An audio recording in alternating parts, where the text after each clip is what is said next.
আমরা তিনটি বিন্দু দিয়ে শুরু করি। বিন্দুগুলো হলো এ, বি এবং সি। আমরা তিনটি বিন্দু যোগ করতে পারি। আমরা বিন্দু তিনটি যোগ করি। লক্ষ্য করো, বিন্দু তিনটি কিন্তু একই সরলরেখার উপর অবস্থিত নয়। কাজে আমরা যদি রেখাংশ দিয়ে বিন্দুগুলো যোগ করি তাহলে আমরা পাবো একটি ত্রিভুজ। আমরা প্রমাণ করতে চাই যে এই ত্রিভুজের ভিতরে অন্তস্থ কোণগুলো সমষ্টি 180 ডিগ্রি। তিনটি কোণের পরিমাপ এ, বি এবং সি চিহ্নিত করি। আমরা বরং এবিসি এর পরিবর্তে এক্স, ওয়াই এবং জেড দ্বারা চিহ্নিত করি। আমরা প্রমাণ করব যে x plus y plus z equal to 180 degree. প্রমাণের সুবিধার জন্য আমি আপাতত এক্স ওয়াই জেড কে মুছে দিই, তাহলে আমরা একটু বেশি জায়গা পাচ্ছি। তাহলে শুরু করা যাক। প্রথমে আমরা এ বিন্দুর মধ্যে একটি রেখাংশ আঁকি যেটা বিসি এর সমান্তরাল হবে। আমরা এই বিন্দুতে রেখাটি আঁকছি। এখন এই রেখাটির নাম দেই এল।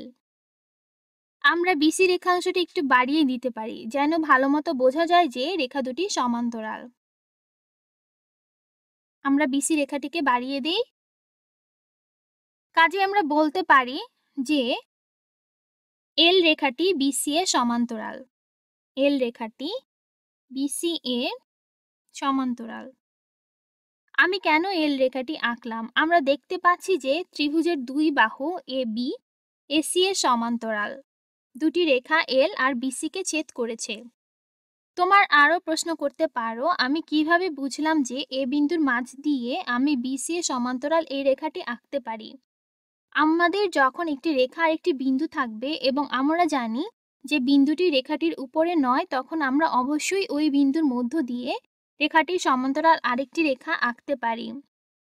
তাহলে আমরা পেলাম এবি এবং এসি হচ্ছে দুটি সমান্তরাল রেখার ছেদক।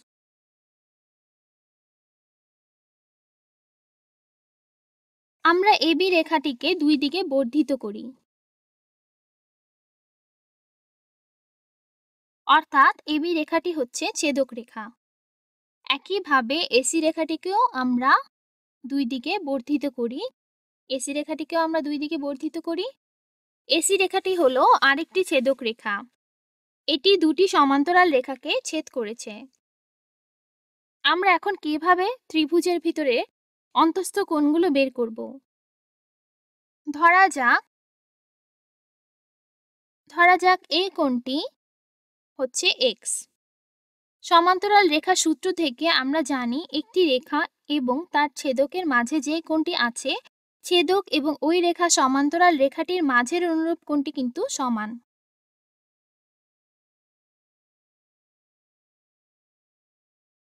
কাজেই এই কোণটিও হচ্ছে এক্স।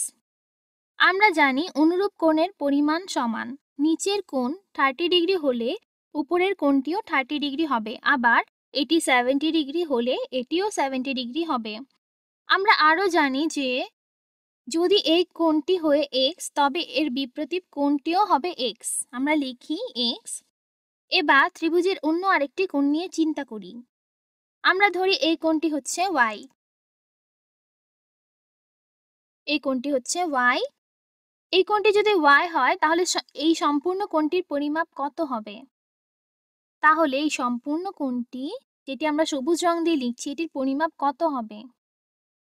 আমরা লিখি এক্স প্লাস ওয়াই। আমরা লিখি এই পুরো কোণটির মান হচ্ছে এক্স প্লাস ওয়াই। এখন দেখা যাক এক্স প্লাস ওয়াই বা এই সম্পূর্ণ কোণটি যা আমি সবুজ রং দিয়ে লিখেছি, এই কোণটির অনুরূপ কোণ কি এখানে আছে কিনা। আমরা যদি আরেকটি ছেদক এসি কে লক্ষ্য করি, তাহলে এই কোণটি এক্স প্লাস ওয়াই এর অনুরূপ কোণ। অর্থাৎ এই কোণটি যদি এক্স প্লাস ওয়াই হয় তবে এই কোণটিও হবে এক্স প্লাস ওয়াই। এখন এই কোণটি যদি এক্স প্লাস ওয়াই হয় তাহলে এর পাশের এই কোণটি কত হবে? আমরা ভিন্ন রঙে আঁকলাম। এখানে এক্স প্লাস ওয়াই হচ্ছে এই ম্যাজেন্টা কোণটির সম্পূরক কোণ। কাজে আমরা লিখতে পারি এই কোণটি সম্পূরক কোণ। তাহলে আমরা লিখতে পারি এখানে x প্লাস ওয়াই হচ্ছে x প্লাস ওয়াই আমরা সবুজ রং দিয়ে লিখি এটা মুছে। x প্লাস ওয়াই প্লাস প্রশ্নবোধক চিহ্ন equal to 180 degree.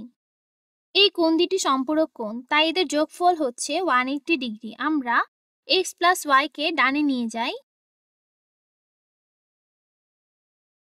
x plus ওয়াইকে আমরা ডানে নিয়ে যাই, তাহলে আমরা পাচ্ছি প্রশ্নবোধক চিহ্ন equal to 180 degree minus x minus y. অন্তঃস্থ কোণকে আমরা লিখি 180 মাইনাস x মাইনাস ওয়াই। যেহেতু ত্রিভুজের তিনটি কোণকেই চিহ্নিত করা আছে, এখন তিনটি কোণকে যোগ করলে x, এটি ত্রিভুজের একটি অন্তঃস্থ কোণ, plus y plus 180 minus x minus y. তাহলে আমরা কি পাচ্ছি? এখানে x কেটে যাবে এবং yও কেটে যাবে, শুধু মাত্র থেকে যাবে 180 ডিগ্রি। অর্থাৎ প্রমাণিত হলো যে ত্রিভুজের অন্তরস্থ কোণের সমষ্টি যে কোনো ত্রিভুজের অন্তরস্থ কোণের সমষ্টি 180 ডিগ্রি।